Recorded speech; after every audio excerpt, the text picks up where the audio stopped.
کیا آپ جانتے ہیں کہ قرآن پاک کی ایک ایسی مبارک سورہ بھی ہے جو جتنی مختصر ہے اتنی ہی زیادہ فضیلت، برکت اور طاقت اپنے اندر سمیٹے ہوئے ہے؟ ایسی سورہ جس کا وظیفہ اگر صحیح طریقے سے کیا جائے تو اللہ تعالیٰ کی رحمت سے انسان کی زندگی اور قسمت تک بدل سکتی ہے۔ سورہ کوثر قرآن پاک کی مختصر ترین سورہ ہے، لیکن فضیلت اور طاقت کے اعتبار سے یہ بے حد عظیم اور بلند مقام رکھتی ہے۔ یہی وجہ ہے کہ ہمارے یہاں بچے کو سورہ کوثر یاد ہوتی ہے۔ پیاری بہنوں اور بھائیوں، آج کی اس ویڈیو میں ہم آپ کو سورہ کوثر کا ایک بے حد طاقتور وظیفہ بتانے جا رہے ہیں۔ یہ ایک مجرب عمل ہے اور اللہ تعالیٰ کی رحمت سے صرف 3 دنوں کے اندر اس کے اثرات ظاہر ہونا شروع ہو سکتے ہیں۔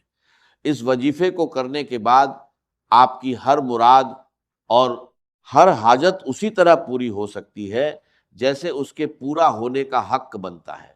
سورہ کوثر کے اس وظیفے کو آپ مال اور دولت حاصل کرنے کے لیے بھی کر سکتے ہیں، بڑا گھر اور اچھی گاڑی پانے کے لیے بھی کر سکتے ہیں، دشمنوں کے شر سے محفوظ رہنے کے لیے بھی کر سکتے ہیں، اور اگر آپ کا رشتہ نہیں ہو رہا تو رشتے کی آسانی کے لیے بھی اس عمل کو کیا جا سکتا ہے۔ اگر آپ کی کوئی ایسی دعا ہے جو ابھی تک قبول نہیں ہوئی، کوئی ایسی حاجت ہے جو پوری نہیں ہو سکی، تو اس کی قبولیت کے لیے بھی یہ وظیفہ کیا جا سکتا ہے۔ اور خدا نہ خواستہ اگر آپ بے اولاد ہیں تو اولاد کی نعمت کے لیے بھی اس عمل کو کیا جا سکتا ہے۔ یعنی آسان الفاظ میں کہا جائے تو آپ کسی بھی چھوٹی یا بڑی حاجت، کسی بھی پریشانی یا کسی بھی مسئلے کے لیے اس وظیفے کو کر سکتے ہیں، کیونکہ سورہ کوثر کا یہ وظیفہ ان عملیات اور وظیفے میں سے ہے جو اللہ کے حکم سے فقیر کو بادشاہ اور بدنصیب کو خوش قسمت بنانے کی طاقت رکھتے ہیں، اور وہ بھی صرف 3 دنوں کے اندر۔ اسی لیے پیاری بہنوں اور بھائیوں، چاہے آپ کی منزل دولت مندی ہو یا آپ کی کوئی اور تمنا، اس وظیفے کو ضرور کیجیے۔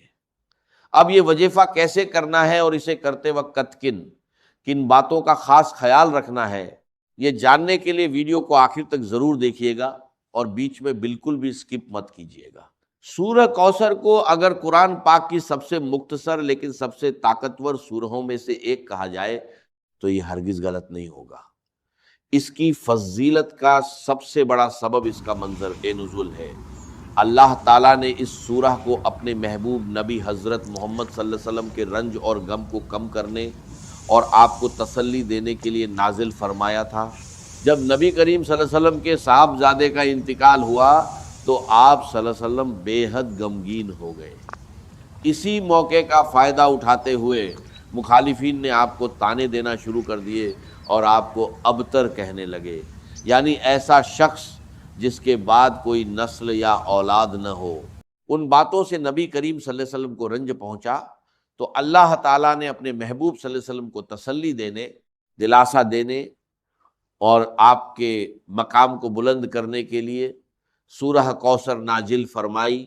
اس مبارک سورہ میں اللہ تعالیٰ نے ارشاد فرمایا کہ جو لوگ آپ کو صلی اللہ علیہ وسلم ابتر کہتے ہیں، حقیقت میں وہی لوگ نام و نشان سے مٹ جانے والے ہیں، اور جو یہ کہتے تھے کہ آپ کا نام لینے والا کوئی نہیں ہوگا، اللہ تعالیٰ نے فیصلہ فرما دیا کہ انہی کا نام مٹ جائے گا، جبکہ آپ کا نام قیامت تک باقی رہے گا۔ پیاری بہنوں اور بھائیوں، ہوا بھی بالکل ایسا ہی۔ آج دنیا کے ہر کونے میں نبی کریم صلی اللہ علیہ وسلم کا نام محبت، عقیدت اور احترام کے ساتھ لیا جاتا ہے اور قیامت تک لیا جاتا رہے گا۔ اسی طرح قیامت کے دن اللہ تعالیٰ اپنے محبوب نبی حضرت محمد صلی اللہ علیہ وسلم کو ایک خاص حوض عطا فرمائیں گے، جس کے پانی سے آپ صلی اللہ علیہ وسلم اپنی امت کے گناہگاروں کی شفاعت فرمائیں گے، اور اس مبارک حوض کا نام بھی کوثر ہوگا۔ پیاری بہنوں اور بھائیوں، اب سورہ کوثر کے اس وظیفے کی بات کر لیتے ہیں۔